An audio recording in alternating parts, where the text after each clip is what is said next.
So it was pretty undebatable that Tyler, the Creator, had the best album rollout of the year, right? He announced the album 10 days before he was about to drop it, put out like 3 different mini film music videos where he was previewing music off the album, and he put on a mask and did not say a word. He dropped the album on a random Monday morning and just let the music talk. But we've officially got someone who has dethroned Tyler, the Creator, for best album rollout of 2024, and quite possibly one of the best hip-hop album rollouts of all time, as Kendrick Lamar on this random Friday morning decided to finally bless the world with his brand new album. And if you break it down, this album rollout started on April 30th when he dropped a link to his song Euphoria on Twitter. Then he dropped a couple more links on Twitter to records like Meet the Grams, Not Like Us. And he hosted a mini festival in Inglewood where he brought out the entire West Coast. Then he tweeted out again that he'd be performing at the 2025 Super Bowl. Then it was crickets until this morning when he dropped a snippet of a new track. Then an hour later, we get this new album. So if you think about it, the rollout or promotion for this album was essentially Kendrick staying silent on social media while simultaneously destroying the career of the biggest rapper in the world and receiving the opportunity to perform on one of the biggest stages in the world. Plus, with 7 Grammy nominations in the process, I don't think you could have a more elite rollout than this, especially while you're staying silent the entire time, not doing one interview or posting one thing on social media. Kendrick just lets the music talk, and today we are going to be talking about the music. You guys are lucky that I am unemployed and had all day to listen to and dissect this album. So let's break it down together. Now, obviously, there is tons to unpack,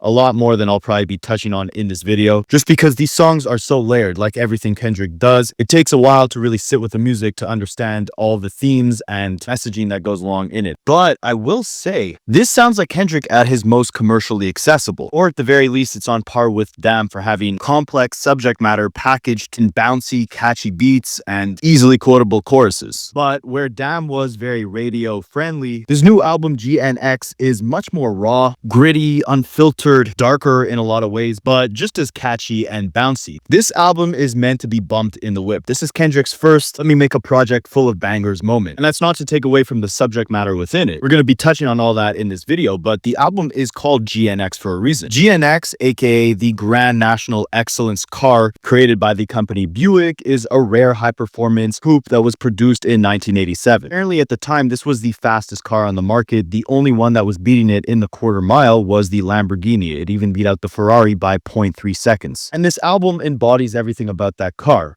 It has that old school feel with the production very reminiscent to that 1990s G-Funk and West Coast sound. Some sprinkles of old school R&B in the production as well. But by that same token, while there are a lot of elements in the production that are very reminiscent to an older sound, the album sounds arguably more current than Kendrick Lamar has ever sounded. He sounds hungrier, more rejuvenated, definitely a lot more confident within himself than he sounded on Mr. Morale and the Big Steppers, where he was still doing a lot of work on himself and growing from his traumas and accepting his faults. And on this album, he's really doubling down on drawing that line in the sand between what he stands for, his upbringings, his morals, and what he stands for versus everyone else. Just like the GNX car, Kendrick is elite. It's performing at a higher level than his peers, operating at a higher frequency, and on this album, he's fully embracing it. And before I give you guys my breakdown and everything I got from the album's overall themes off just a day of listening to it, I'm curious what you guys think about this project. Got some interesting comments from you guys in the community. One guy by the name of Jamel Hudson 9114 said, "This feels like a hip-hop mixtape style album.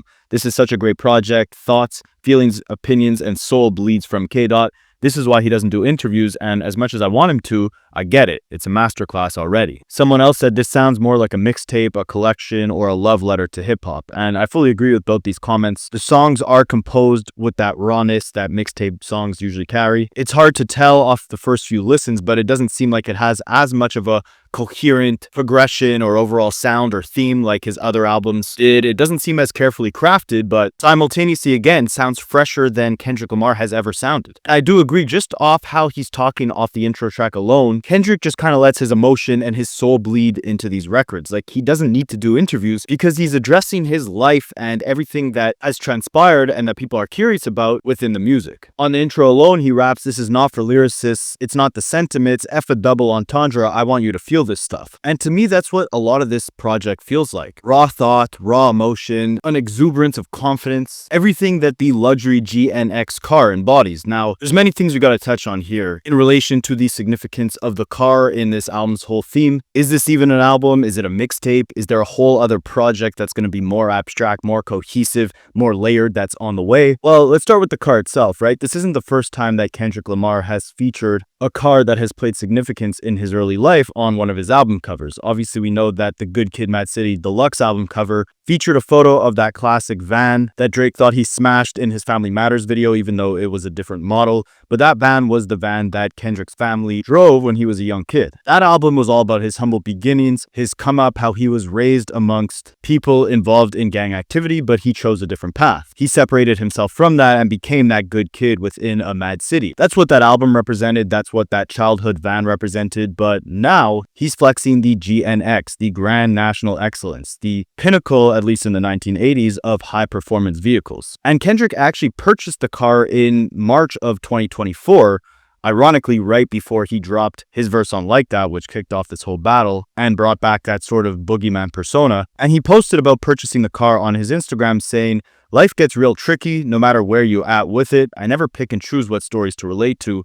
All of them are relative. Like my mom say though, different strokes for different folks. A good old saying can snap you back into reality sometimes. But in the moment of confusion, the best thing you can do is find a GNX. Make you realize the only thing that matters in life is that original paperwork, that TL2 code, one of 547. Yeah, I finally changed. It's over with. DHZ, my big cousin Pat Dog smiling down.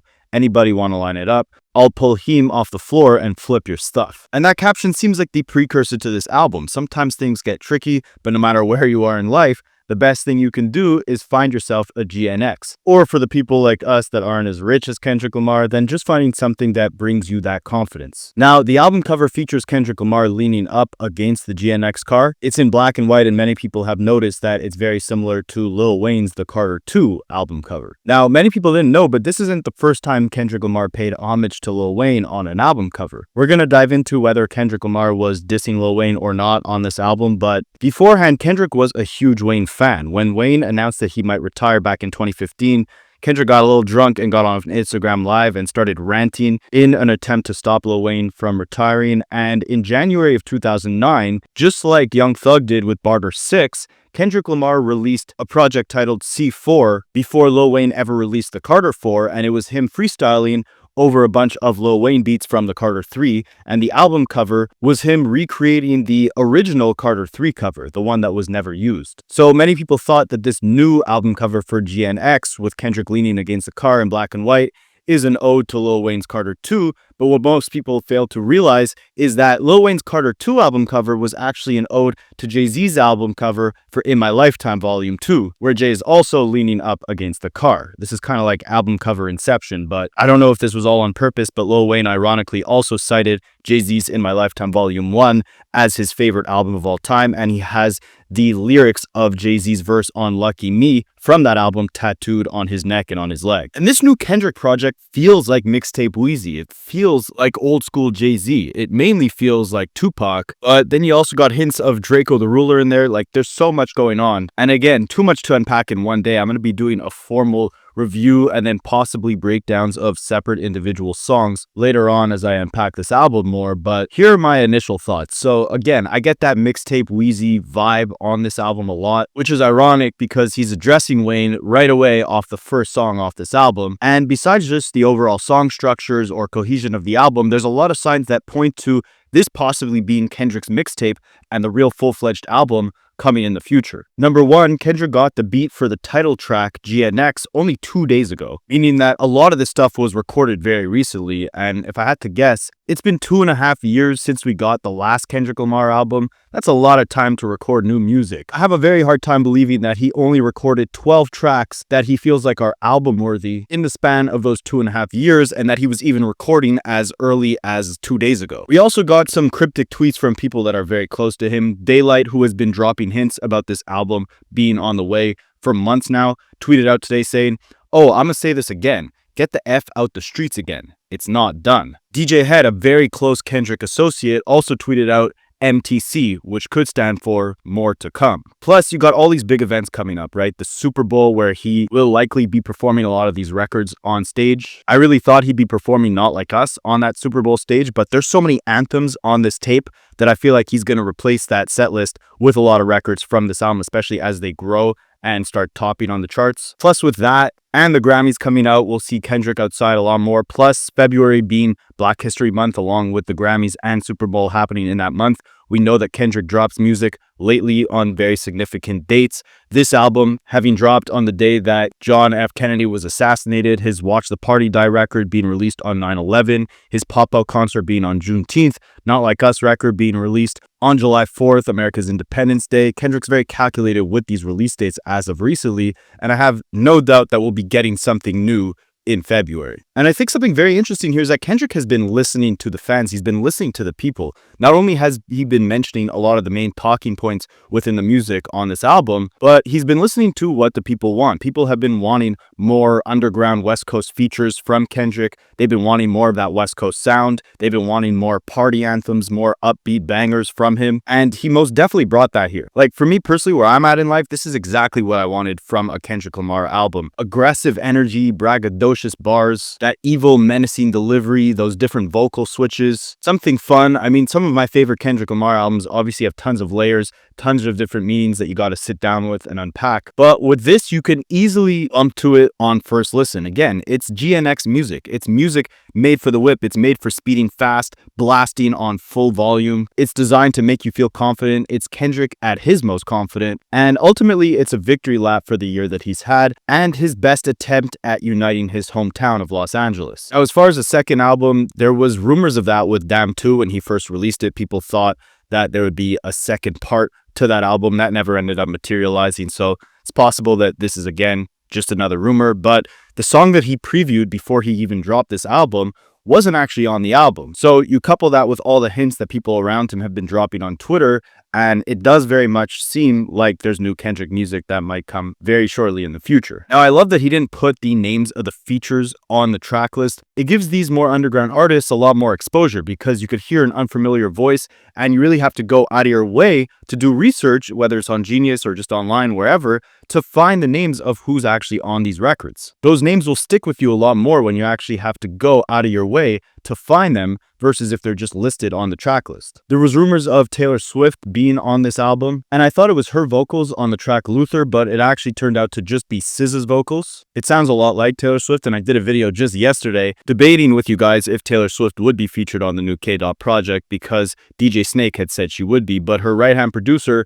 Jack Antonoff, is credited all throughout different records off this project. And to all the people who were saying that Kendrick was milking the moment of Not Like Us, that record is well on its way to Diamond in less than a year of being released, and he chose to not include it on this project, showing you that the sales don't matter, the charts don't matter, because if he put it on this album, it would sell probably an extra 100K in the first week just off the sales of that record alone. But again, it's simply all about the music. So let's dive into the music. So much to unpack here. You start off with the intro track, Whacked Out Murals, which is in reference to the fact that his mural in California got vandalized recently, and it emphasizes the hate that Kendrick Lamar has been receiving from the opposing end, from Drake fans, from Drake supporters, from different artists who are upset at Kendrick for performing at the Super Bowl instead of Lil Wayne. There's been a lot of hate that's come Kendrick's way, and in a lot of ways, I'm going to do a full video just off this song alone, breaking down the dualities of this and Watch the Party Die, because on Watch the Party Die, again, drawing that line in the sand between what he stands for, all of his morals,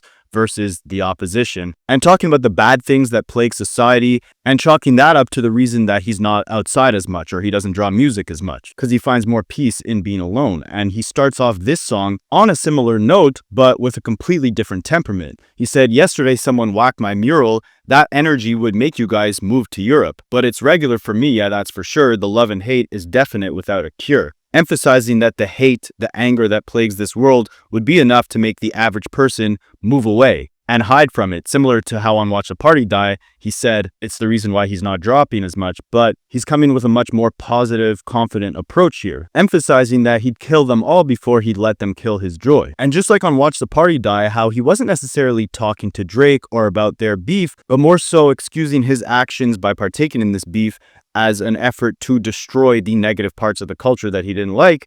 He again emphasizes that here by saying it's not just F Drake, it's F everybody. He rapped, it used to be F that guy, but now it's plural. F everybody that's on my body. My blick first, then God got me. And on Watch the Party Die, he was talking to God a lot, especially on the chorus, asking God to bring him positivity and let him uphold the positive morals that he has. And just like on Watch the Party Die, there's a couple lines off this record that are cut early. He says, I made the, and then it gets cut and it's just silent, similar to on Watch the Party Die, basically implying that there's something unspeakable here. There's something he doesn't want to speak on, whether it's specifically to Drake or in reference to that beef. He is past that at this point. The line in the sand is already drawn and established, and there's no going back. So when he reflects on it, he simply leaves those words out of the actual music. And there's many dualities to Watch the Party Die and this record in the chorus as well, as on Watch the Party Die, he's talking to God and saying, please bring me light, bring me peace, keep these, B-word guys away from me. And on this chorus, to Whacked Out Murals, he's not necessarily talking to God, asking God to uphold good values within him, but he's talking to himself, reminding himself to uphold these good values. Know you a God even when they say you ain't. Keep your feelings out the way. Never let no one put smut on your name. Keep your head down and work like I do, but understand that everyone ain't like you. If they say it's love, you've been lied to. A couple rules of engagement, I'ma guide you. There's a little part at the beginning and the interim of this song, sung by regional singer Dara Barrera. Sorry if I'm mispronouncing that name. She's a regional Mexican singer, and she's singing in Spanish, but it's translated to, I feel your presence here last night, and we start to cry. And then after Kendrick gives that pep talk on the chorus, she says in Spanish, that reflects in your gaze, the night, you and me. Then the second verse is what a lot of people are talking about. He starts it off by saying, F apologies, I want to see y'all geeked up. He's riding in his GNX, bumping Anita Baker with confidence. And the most funny or captivating set of bars come when he says, miss my uncle Lil Maine. He said that he would kill me if I didn't make it. Now I'm possessed by a spirit and they can't take it. Used to bump the Carter 3. I held my rolly chain proud. Irony, I think my hard work let Lil Wayne down. Obviously in reference to the fact that Lil Wayne, instead of congratulating Kendrick for getting the honor of performing at the Super Bowl in New Orleans in 2025, was extremely upset and threw some temper tantrums online where he said that he was deserving of that Super Bowl stage and it was robbed from him. Don't forget, Drake is Lil Wayne's protege, and on Not Like Us, Kendrick rapped that Drake effed Lil Wayne's girl while he was in jail, bringing up some old bad blood that was potentially brewing. But Lil Wayne obviously picked the side of his Young Money artist, and Kendrick here is saying that all my success, all the recent back and forth that I had with Drake possibly have let Lil Wayne down. And similarly, J. Cole years ago made a track called Let Nas Down, where he was talking about how Nas was disappointed with J. Cole's first single Workout and thought that he had more potential than that. So it's possible that Kendrick saying he let Lil Wayne down is also an ode to J. Cole saying he let Nas down, because later in the track, Kendrick rapped, won the Super Bowl and Nas was the only one to congratulate me. It's unclear where Kendrick and J. Cole currently stand, but Kendrick continues rapping after that Lil Wayne bar saying, whatever though, call me crazy, everybody's questionable. Turn me to an Eskimo, I drew the line and decimals. Snoop Dogg posted Drake's tailor-made freestyle. I prayed it was the edibles. I couldn't believe it. It was only right for me to let it go. That's in reference to how Drake disrespectfully used Tupac and Snoop Dogg AI vocals on his tailor-made freestyle, and Snoop Dogg reposted the freestyle, seemingly impressed with Drake's efforts. And Snoop actually talked about this on Twitter today, and he said K-Dot's new album, Fire, it was the edibles, West West King. And again, even amidst all the hate, even amidst only Nas congratulating Kendrick about the Super Bowl, Kendrick exudes this confidence on this project that we haven't seen from him in a long time. He raps, all these guys agitated, I'm just glad they're showing their faces. Quite frankly, plenty artists, but they're all outdated. Old flows trying to convince me that you're their favorite. This is not for lyricists, it's not for the sentiments. F a double entendre, I want y'all to feel this stuff. That could also be in reference to Drake's tailor-made freestyle when Drake said that Kendrick better come with some quintuple entendres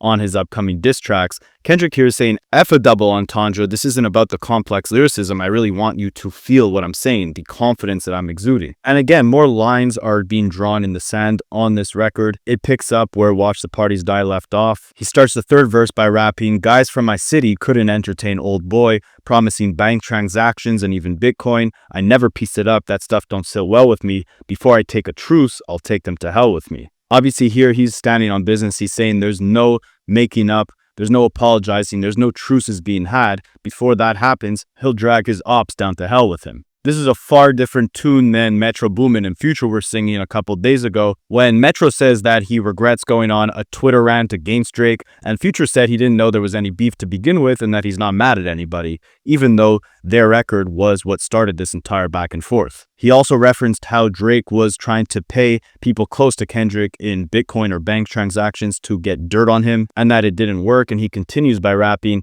"If that money got in the hands of a crash dummy, it could jeopardize my family and burden the ones who love me. People are mad because I decided not to pretend. You stay politically correct. I'ma do what I did. There's no sympathy here. This stuff is hilarious. It's a lot of opinions, but no power to carry it." More dualities to watch the party die when he says, "Since y'all pandering to choose a side, let me do it for you. Okay, F your hip hop. I watched the party just die.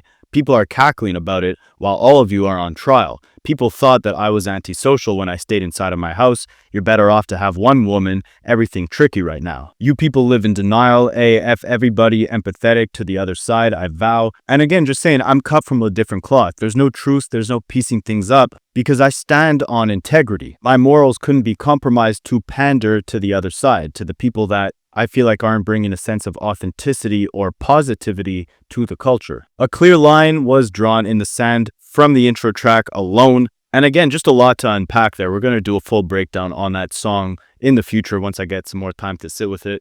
But it kicks the album off in this confident manner, letting you know that there's no regrets for what happened. He reflects on the beef in this kind of braggadocious way, but also saying that there's morals that he stands on. There's principles. That's the whole reason why he engaged in this beef to begin with. He didn't want to play politically correct. He wanted that line in the sand to be drawn. And the second song, Squabble Up, is that snippet that we heard on the Not Like Us music video, where he starts it off by saying he's reincarnated. His energy here is rejuvenated. There's that new sense of confidence. The boogeyman is back, but I do think he gets kind of killed off later in the track list, which we'll touch on shortly. And this song sounds so much better here than it did in the snippet of the Not Like Us music video. There's this sample from Debbie Deb from her song When I Hear the Music, which adds so much life to the record. There's obviously that bouncy Neptunes-inspired bass line, and Kendrick's just talking crazy. This is going to be, if I had to guess, one of the bigger hits off the album, and there's just some straight aggressive energy and bars from Kendrick, but simultaneously he's also kind of showing off a sympathetic side, which is hard to do when the energy of a record like this, the production, the bass line, everything is just so hard-hitting. But he raps stuff like B-word with him and some B-word in him. That's a lot of B-word. Don't hit him, he got kids with him. My apologies. Ghetto child, it was Black and Miles with the Smirnoff. Yeehaw, we outside, Wody, about to kill him off. And still questioning the authenticity of the other side when he raps, "Tell me why the F you guys rap if it's fictional. Tell me why the F you guys fed if you're criminal. It's a full moon, let the wolves out, I've been a dog." The third track, Luther, is something I gotta dive into a bit more. It's got this kind of calmer vibe to it.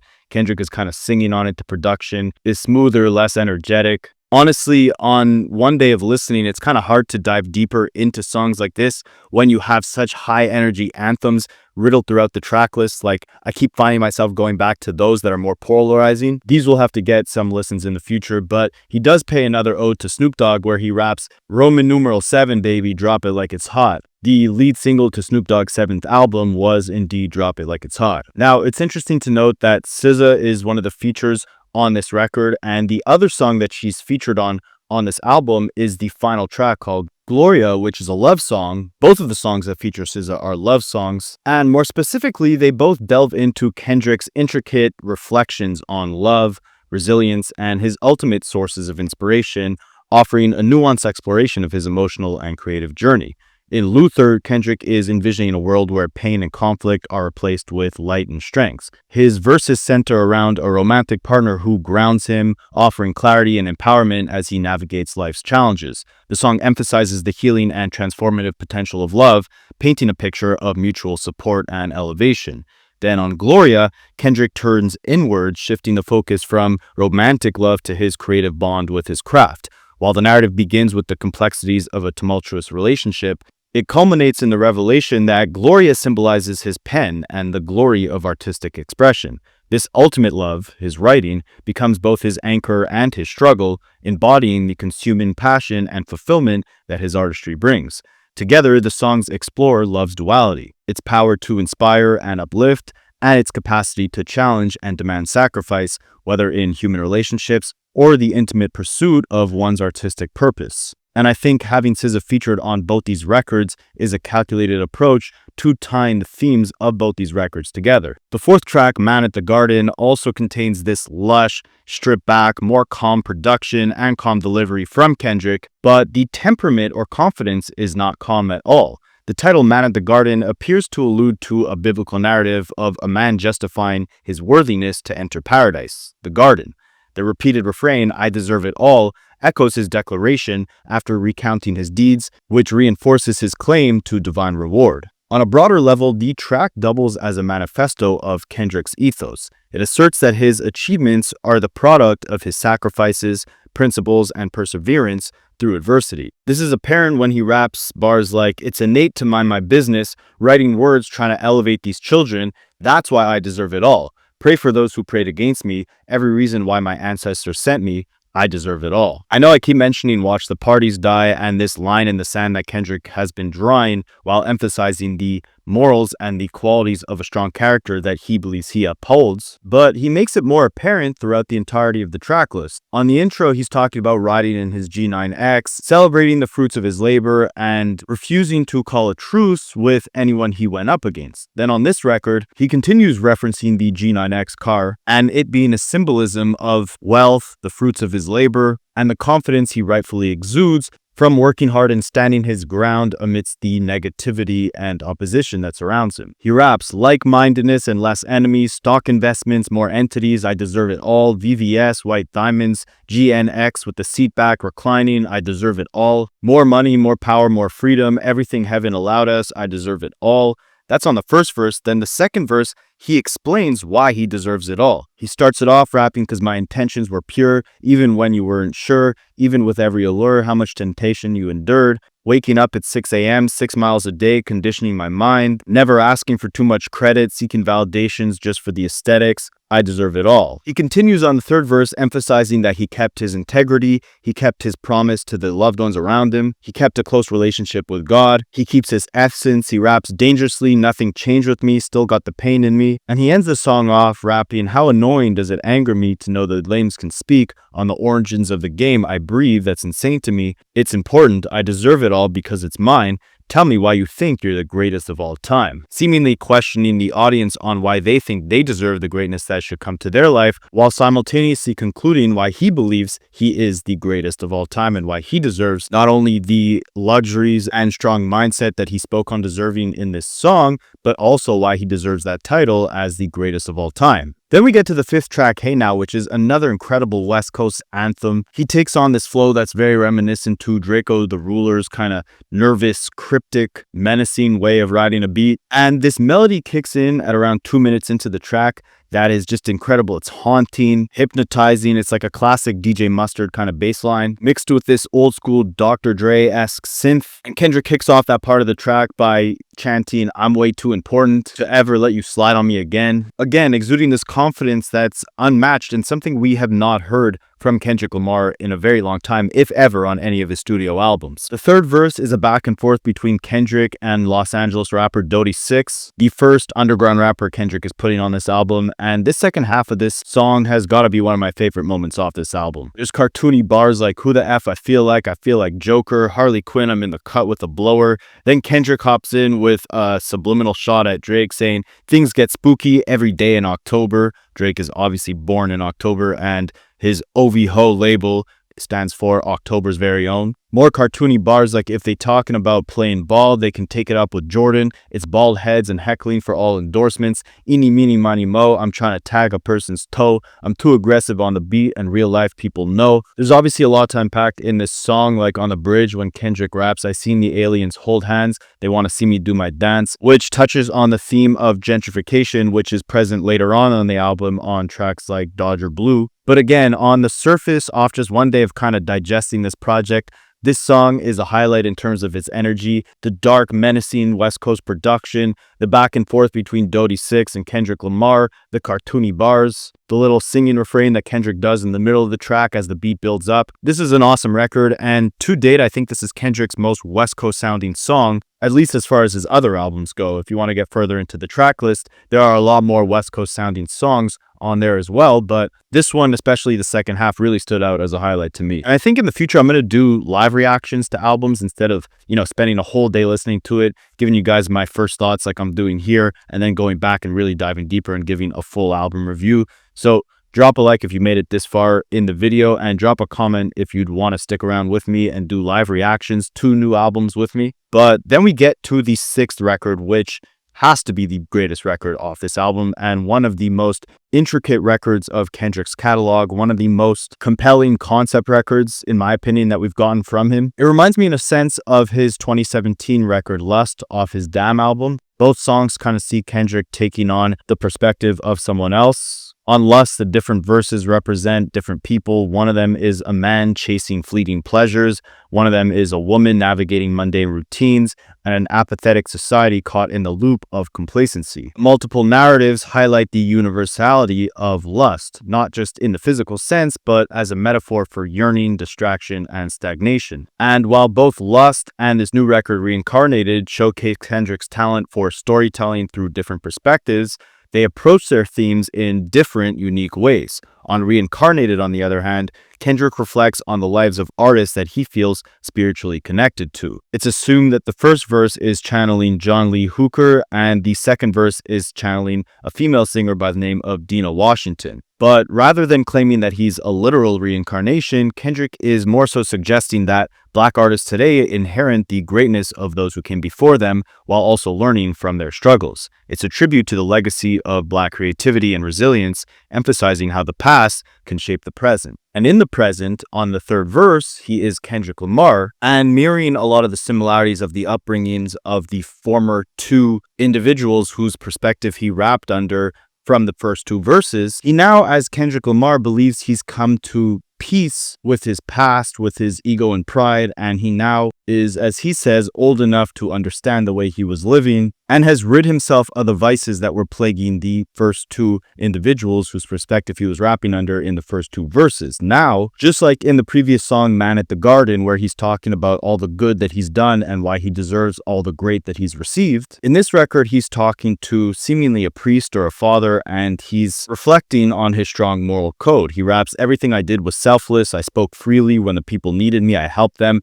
I didn't gloat. I even told them no when the vultures came. Took control of my fleshly body when the money changed." Then he kind of raps from the perspective of the priest, very reminiscent to DMX's song Damien, where he's having a conversation back and forth with the devil who's trying to make DMX succumb to a lifestyle of vain indulgences and vices. But on this record, Kendrick's not rapping to the devil, he's rapping to a priest. And he's trying to see if he's on the right path. He says, "I'm yelling, Father, did I finally get it right?" And the father replies back to him, "Son, you do well, but your heart is closed. I can tell residue that lingers from your past creates a cell." And this is where I believe Kendrick kind of kills off the boogeyman persona within this album, as he goes on to list all the deeds that he's done, including putting 100 hoods on stage, trying to push peace in LA, which was in reference to the pop-out show that he did where he brought a bunch of gang members on stage to unite them all. But the duality of it is that they were all dancing to a song that was destroying the ego of another man, i.e. Drake. So when Kendrick raps, "I'm trying to push peace in LA,"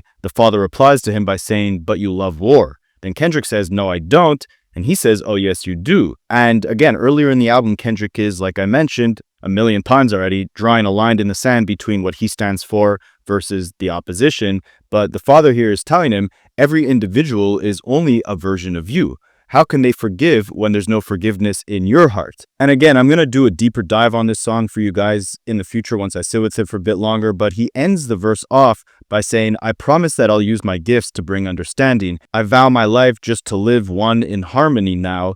Then the father replies, "You crush a lot of people keeping their thoughts in captivity." And Kendrick says, "And I'm ashamed that I ever created that enemy. Then let's rejoice where we're at. I rewrote the devil's story just to take our power back." Now, there's this whole bigger meaning with Lucifer being the angel of music before being kicked out of heaven, and the musicians whose perspectives Kendrick was rapping from in the prior verses were using music as a tool to gain power. And Kendrick is kind of separating the music from the evil in that final verse by using his music to inspire and live in one harmony. But this is an extremely layered track. It's going to take a lot more than just a couple listens in one day to give you guys a fair breakdown on this. It wouldn't be doing the song justice, but I do think ever since 616 in LA, there's been this constant theme of a battle with God and righteousness and morality in Kendrick's mind, where he's kind of debating the pros and cons or weighing them out on whether or not engaging in something like that war aligned with his overall mission. Even a line on Not Like Us, as simple as beat your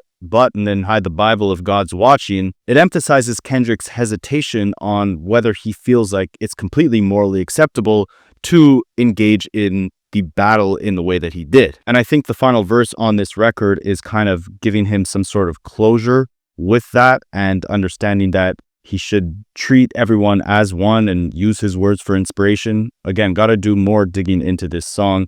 And we are at the 35-second mark. I'm kind of just going over track by track as I record this. So if you stuck with me till here, I appreciate you. But yeah, wow, what an incredible record. He is paying homage also to Tupac throughout this entire record, using the same vocal delivery as Pac, especially on that first verse, and even sampling or interpolating the beat from Tupac's song Made N-Words, a very underrated hidden Tupac gem. And I love hearing Kendrick rap over these types of beats. These are my favorite types of beats to hear Kendrick just spit straight bars over. It makes the message a lot more digestible, at least for me, because Tupac is my favorite rapper. So hearing someone channel the emotion, the pain, the rawness of Tupac's voice, of his flow, of his essence, as well as Kendrick does, is just beautiful to see. And following this record off, we get several more West Coast bangers, some of my favorites being TV Off and Peekaboo. And then we get to, in my opinion, the second best track off this record, Heart Part 6. I'm so happy he didn't let Drake steal the momentum of this series by naming his own diss track, The Heart Part 6, and he continued it. And this was another reason why many fans were led to believe that this wasn't the official new Kendrick Lamar album. It was just a mixtape and the new album is coming soon,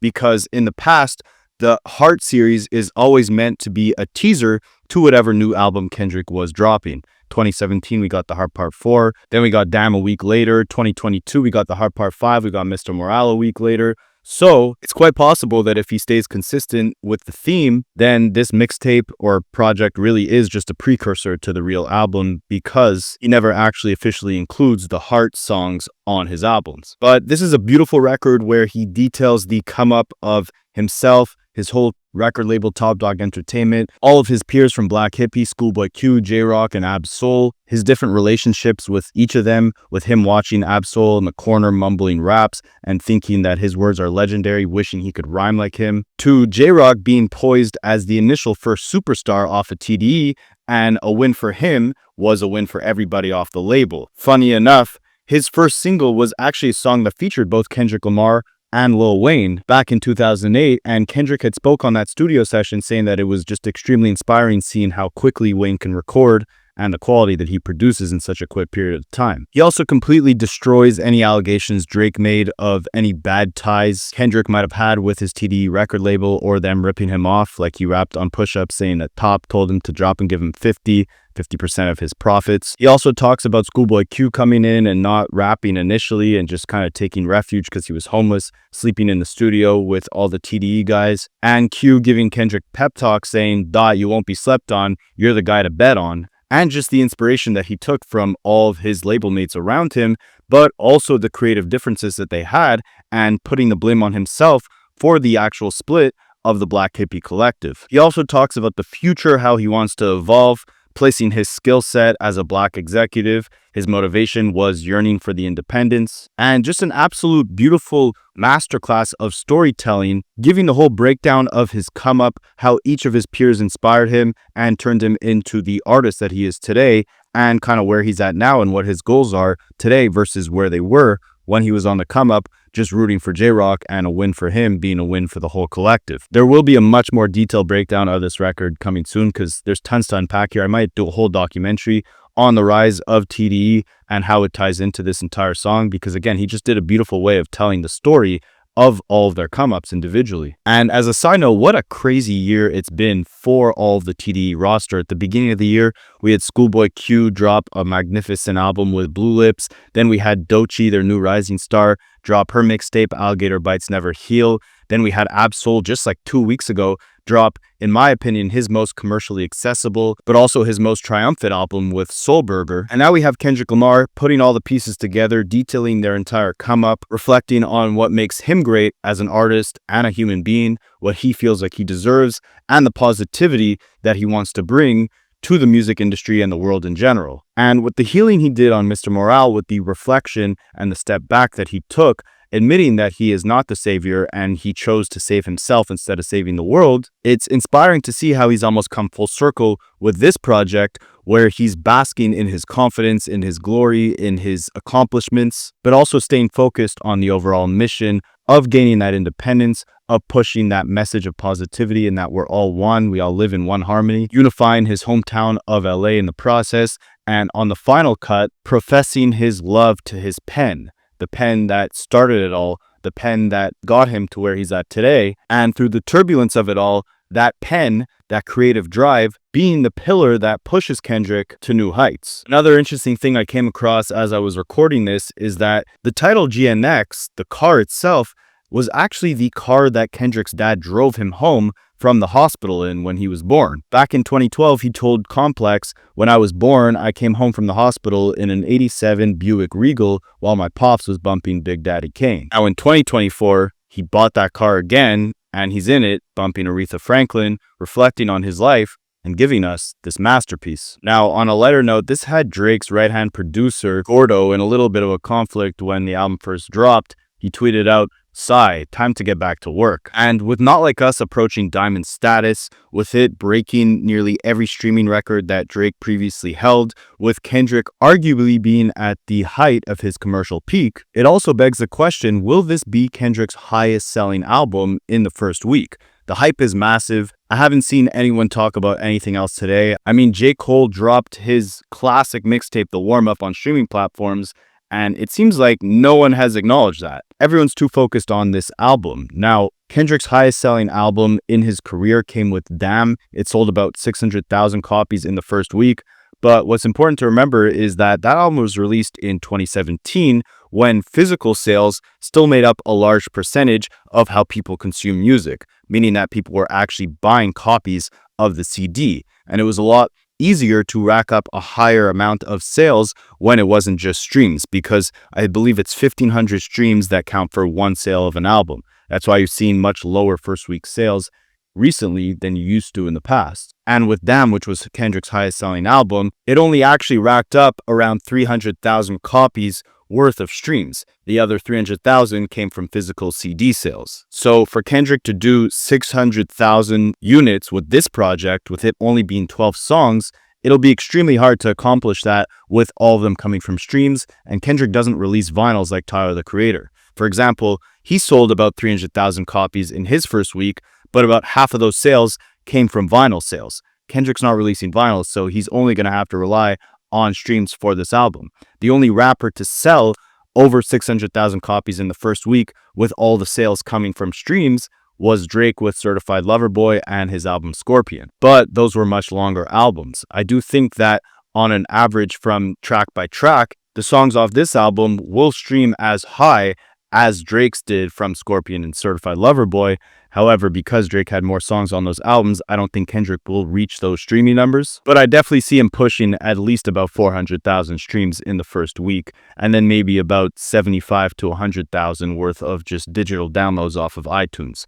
I think he'll come in at around the 500K mark. But do whatever you could to stream this thing, and let's try to get it to 1 million in the first week. That would be legendary. The last two rappers to do that were both Drake and Lil Wayne, so it'd be pretty funny if that's another accomplishment that Kendrick could steal from them. But let me know what you guys think. How are you enjoying this album? Where would you rank it in his discography? I think it's way too early to do that. But do you also think that this is the official album, or will we be getting something else?